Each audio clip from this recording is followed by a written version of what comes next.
Well, coming off of a less than stellar previous film, we have Prey, the direct-to-Hulu uh, prequel in the Predator series. Now, this has been getting a lot of rave reviews. I believe it actually holds like a 92% on Rotten Tomatoes, which is the highest any Predator movie's ever held. And it's been getting a lot of rave reviews. Do I fall? Do I, as a lifelong Predator fan, finding positives in all the Predator-based movies? Yes, even Requiem I can find positives in. I'm not saying it's a good movie, I'm just saying I can find positives in it. Is Prey up to par? Is it with the standard of the rest of the Predator series? And the short answer to that is, hell yes it is. I have to think on whether or not this, because my dad asked me this, because me and my dad and my girlfriend watched this movie just last night. And we had to stop and ask ourselves after the fact, like, okay, where does this rank with our Predator movie? How did we enjoy this? And, I haven't really done a ranking of the Predator movies. I don't do a lot of ranking at the moment. I will occasionally go through, like, spurts of doing ranked videos. But once Wakanda Forever comes out, I'm going to have to completely redo my Marvel villains, my Marvel movies. I'm going to have to redo all of those. But the Predator movies, I've never done a ranking for. And maybe I should now that Prey's come out. Because with Prey, we have 7 different movies. Even without them, we have 5 different movies. Predator, Predator 2, Predators, The Predator, and now Prey. So where would I ultimately rank this real quick amongst the group? Should not give away anything of my overall opinion of the overall movies. To save that for a ranking. I would probably, this is either the second or third best movie in the franchise, in my opinion. I lean ever so slightly to the third spot. I think I like Predators just a bit more, and it's mostly because of the huge cast of characters we have in there. But it's really, ask me that question again in maybe like a month. My opinion may have changed that. I have Predators actually sitting right there. I very well could just rewatch it again, and I very well might at some point. But until then, no, this movie set place in 1979, and dealing with a Comanche girl named Naru, who, is trying to survive, trying to be a hunter, not succeeding at it very well, but wants to prove her merit, and is confronted with the reality of this creature that is hunting them as well as them hunting, other things. So it's them trying to survive this creature that seems to hunt for sport, it seems to hunt as its religion and purpose, as its culture. And like I said, this is probably one of the best films we've had since the original, if not the best since the original. It's the most similar to the original, where it is a group of people, it is one predator, they are in the woods, and it's them figuring out this creature while it's figuring out them. And what it really kind of sells it is our lead. Now, what sells the lead, Amber Midthunder, as Naru, is the fact that she isn't an Arnie, she isn't jacked up Adrian Brody, she isn't Boyd Holbrook. She's not any of the badasses in the traditional sense. She is badass. She does know how to fight and survive like that. But of course, essential part of her character is A, she's stubborn, and B, she's a bit of a F-up. She wants to prove herself so bad that she kind of is a little eyes bigger than her stomach a lot of the times. And at least for the first third, yeah, she's like, why do you want to be a hunter so much? Because the people says I can't be. I'm like, yeah, but you're not necessarily proving them wrong. But obviously, as the lead, she grows and she learns to ultimately, face that. And the ultimate fight she has with the Predator at the end is pretty awesome. It's a pretty great fight because it's 1917. We have mostly, I mean, we have some like metal knives and stuff like that, but this is a Comanche tribe in 1719. It's mostly stone-based, like obsidian, but we see like a lot of obsidian stone-based, like hatchets and blades, stuff like that. Their arrows. They do not have really high-tech. Hell, the only weapons we have at the moment. There's a fun scene. It takes place in the near the second half of the movie where the Predator enters like a big fight with a bunch of these French trappers, and you see bits of this in the trailer where it's that foggy area. It's a burnt-out forest, is what it is, and there's a lot of ash. And the Predator we see has this shield, and they all fire their one-shot pistols. Like, boom, ding, ding, ding. The Predator just looks them down. They're like, yeah, sure, a firearm, as we see, can do something if it hits, but it's not going to be a necessarily killing blow. So yeah, and I like the fact that while she's the main character, she does get overlooked a little bit, at least in the beginning, by her brother, who is like the legitimate, played by Dakota Beavers, plays Tom, who is legitimately a badass, who is like he's like among the best hunters of his village. He kills a mountain lion on his own, albeit with help. There's a plot point to that. And he even like fares pretty well against Predator when they fight and go at it. But he's not the focal point. He's kind of like the waypoint for her to become who she needs to be. The tension, they build some good tension in this movie. There are points where you can tell they linger on a couple of shots for a little bit to see if they are, to make you wonder, is the Predator there? What's going on there? And the Predator doesn't legitimately show up on screen. And I mean, when I say legitimately, I mean we know it's the Predator there. I'm talking about invisible and all that. It doesn't show up on the screen for about 20 minutes into the movie. We get a lot of the day-to-day and living of their tribe. But when it does show up, we're now following the Predator and its story as well, because they claim this is the Predator's first hunt on Earth. Okay, sure. At minimum, it's the first hunt in that particular part of the world. So the Predator has its own story where it's kind of testing all the local wildlife, trying to find what is the best prey to be hunting. And there's a scene involving a wolf, which is pretty cool. And then the scene with the bear, which you don't see. There's more to the scene in the trailer with the bear than just the bear attack here and then drop again. No, the Predator fights a grizzly, and even though it's short, it's kind of awesome. So yeah, it's pretty awesome in that sense. And then when the Predator actually is doing his thing, the Predator is legitimately terrifying in this movie. You can especially when you realize these people do not have at least when it was Arnold and his crew, they had legitimate fires, minigun mowing down the forest. If that thing had actually hit the Predator, it probably would have chopped his ass up. Here, the best they have are spears, arrows, and hatchets, and one round, rifles and pistols, which are not for the Predator are not going to kill it in one shot. They can injure it, but not kill it in one shot. So the Predator is legitimately intimidating here, and also different because just as it's 300 years in the past for us, it's 300 years in the past for their species and their kind. And if you look at the design, if you've seen the movie at this point, look at the design of the face, you can tell that this is probably a Predator from a different tribe than what we get in the original Predator movie. Because its face is very different. It's different tech. Its tech is not as evolved, but I'd argue, even more dangerous, maybe.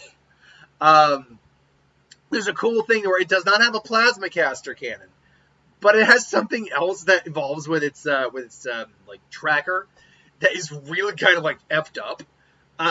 It's got like I said, it's got the shield thing. It's got this cool, and again, I'm going off of everything I said I saw in the trailer. It's got the cool. It's got a wrist spear gun, which is really awesome. It's got a staff with it. Obviously, it's got the blade. The blades looked really gnarly. Its camouflage seems to be a little dated compared to the original, where the originals did kind of short out with water. Here, the original is kind of always shorting out when it's getting hit, whenever the Predator takes a hit, the camouflage shorts a bit, whereas it doesn't always happen with the more upgraded models. Same with the mask. The mask is clearly, like, it's got technology in it, but it's clearly made from, like, bone, and it's not covering the whole face. So it's a really unique way to kind of, not bring the Predators back to the Stone Age, but not even depower, but make them seem more, flush out their lore a bit more. Like, this is what they were 300 years ago. This is what they are now. What will they be like in another 300 years? That kind of thing. So, you know, very, and I still didn't go over all the stuff they had, like the Predator has either. But because the Predator brings, like, a lot of tech to this fight. Some of it I'm wondering why he doesn't still have it. Or why we don't see it. Maybe they still have it, it's just they don't use it anymore. But no, I mean, the fighting is visceral. The gore is, oh God, there were moments me, my dad, and my girl were just going, oh dear God. It's like, oh dear Lord. There's a bit of humor in it too. There's a scene where the Predator sneaks up on some French guys, and you don't see what happens to him, but you just see the guy go, man, which it's one of the few French words a lot of people know. Man, I mean shit. So it's like, shit. Like that. There's a couple good nods to the original movies too, not just Predator 1, Predator 2. In fact, a lot of people have pointed out there is a direct plot point from Predator 2 that is in this movie. Now, how does this plot point get from point A to point Z, like near to where it is, or from point Prey to point Predator 2? That's a good question. If they do another movie, I hope they answer that. I hope we delve more into that. But yeah, there's a couple lines that the nods to the original Predator do not seem forced. Unlike in like Predator, Alien vs. Predator Requiem, where he just goes, get to the chopper! I'm like, okay, yeah, alright. Or in The Predator, where it's get to the chopper, like, okay, yeah. Here, like the lines they use, it's not the same, by the way. Lines. There's one of the lines, here's a mild spoiler, that gets brought up, but it's perfectly reasonable, is that if it bleeds, we can kill it. But it's not done in a cool, action-y, like Arnold way. It's like a legitimate, you can see someone saying it and saying it in that way. So, yeah, I mean, it's, I can't even appraise this. I have a few minor, not even issues, critiques. There's a plot point involving how she hides her body heat. Because she's very smart, so she figures out a lot of things about the monster just by observing. And one of the things she figures out is it can see in body heat, because it's looking over like a bunch of dead bodies and not doing anything with them. The way that they handle that, in practice, I understand how that works. But in function, when she does what she needs to do, I'm like, wait, what? That does not make any sense on a biological level. And my dad will give me like the best reason I can give you why that's the way it is because she's used to it. I'm like, sure, but counter argument, and I'm not going to say what it is, but I'm like, it's all plot. It's all just to move the plot along, get the fight going. I'm like, it's fine. So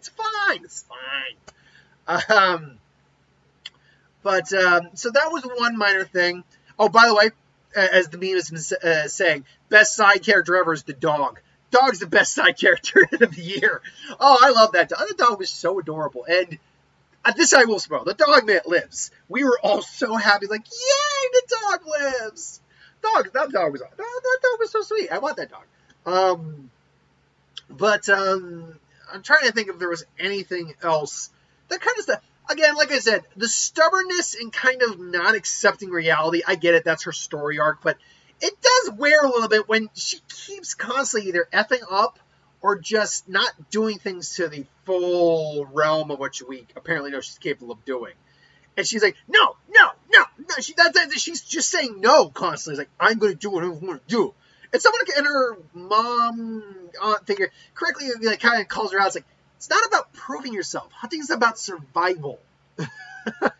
And she kind of calls her out that a little bit. It doesn't really change her opinion or outlook, but yeah. I can't think if there was anything else that really stood out to me in terms of like a problem or an issue I had. maybe once in a while the effects were a little, not perfect, but still pretty solid. Like the mountain lion effect and the bear effect. I thought they looked solid. I could tell they were CGI, but it was good CGI. So I give them that. Same with the snake and the wolf. Although the wolf, they did have a real wolf at one point. I could tell they had a real wolf at one point. Or at least a real dog that looked like a wolf. So, yeah, I don't really have much else to say. This is a good movie. I am sad to see it didn't go to theaters. But who knows? Maybe they'll do like a limited run in theaters, because I'd be willing to see this again just to see it on the big screen. Because everything I was hearing, I'm like, this would be really good to see on the big screen. And watching it, I'm like, yeah, I would have really liked to have seen this on the big screen. But honestly, I understand why they probably didn't. The Predator name right now is not in a good place. Or was not up until this movie. Was not in a good place. That previous one, actually, you know what? I'm going to get the Rotten Tomatoes score. Hold on, not Rotten Tomatoes score. I'm going to get the box office scores right now. Hold on. Because the last Predator movie, okay, The Predator. The last Predator movie, first off, had apart from the Alien vs. Predator movies, had the lowest score of any Predator movie at 33% critic-wise.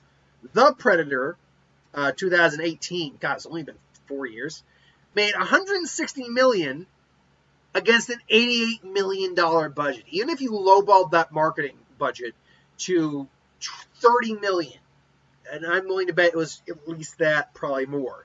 That means you're still going to have to have a movie make about $180 million. So this movie lost money and was not very good. I didn't hate it, but it wasn't very good. Because otherwise, I mean, you got the Predators. No, that's a different movie entirely. You got Alien vs. Predator Requiem, which made $130 million, admittedly, and it probably wasn't made on, I actually don't know what that budget was. But, that was, 2007, so 11 years later. Then you have the Adrian Brody movie, which wasn't bad. Actually is the third highest rated Predator movie at about 60-some-odd%. But it ultimately only made in 2010. It ultimately only made $127 million, but it was only against a $40 million budget. So even if you highballed it and did 40 marketing, it actually did make a little bit of money, which great, fine, awesome. But I like that movie. Like I said, I own that movie. I actually don't own Predator 2. I do want to pick up Predator 2 at some point, because I actually like Predator 2. I know Predator's the best one, I think. But anyway, I digress.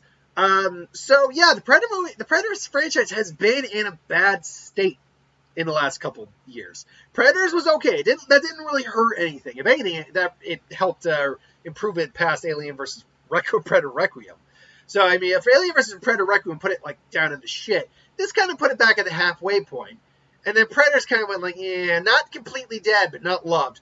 Prey, though, with all it's getting, I would put it maybe not near the top, but it's above the 50% mark in terms of how much people are liking the series.